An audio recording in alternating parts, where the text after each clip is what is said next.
Okay, we got original call for lack of cooling, and now that it's running into heating season, lack of airflow.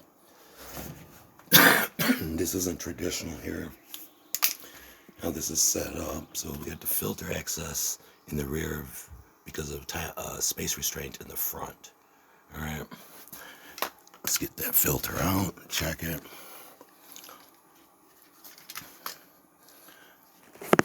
All right, seasonal change. Last time the filter was changed was approximately 2 months ago. So let's compare that one, brand new white, to the old. For every inch of filter, I go 1 month. If you have to go 2, it is what it is, but let's get back on it.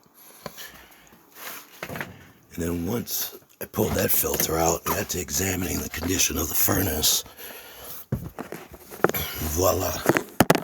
I find another filter in here. This is from the original manufacturer, or the original equipment installer.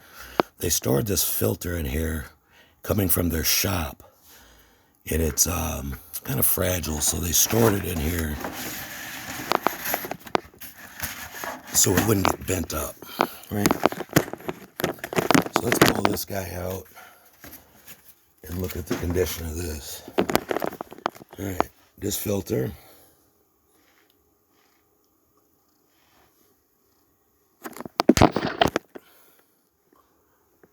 has currently been in this location, in this furnace, since the install, approximately 5 years.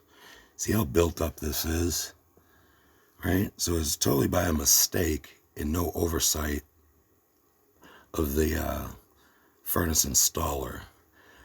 Plus, you also got to blame the supervisor didn't come back and check the unit. Supervisor, owner, operator, somebody didn't come back and check the quality of the install.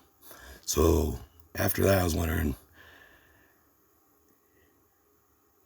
what else could possibly go wrong with it, because of the amount of dirt and dander that I found along the opposite side of the filter in the cabinet. And I found that in the bottom of this cabinet, there's no lip to retain the filter. The filter comes in right over here in that opening from the back side of the furnace, slides down this trough, embeds in the back. But when the fan comes on, the fan, whole house fan motor here, has enough pull from the return duct that it's slipping this filter off its rack right here, off the tray, and the air is bypassing, path of least resistance, water and air. The filter's falling down, or the filter's getting pulled by the airflow, creating a gap in here. Therefore, there's no air filtration, partial air filtration, but a lot of bypass underneath the filter and on its sides. Therefore, all that air travels over, hot air in the winter, makes static cling sticks to the insulation, and ultimately whenever the furnace shakes, rattles, and rolls, there's the opening of the ECM motor. A lot of people have an older model split capacitor motor, which burns out quicker with dirt and dander. And the air then goes into this side of the whole house fan motor and then straight up gets conditioned, heated, or cooled, and then distributed back up through the supply duct into the house. And you wonder where all this dust continuously comes from. So no matter who installed it, what kind of reputation you may think a company has and what they pledge, sometimes it's okay to get one of these smaller companies to give you a second opinion, because they're hungry for your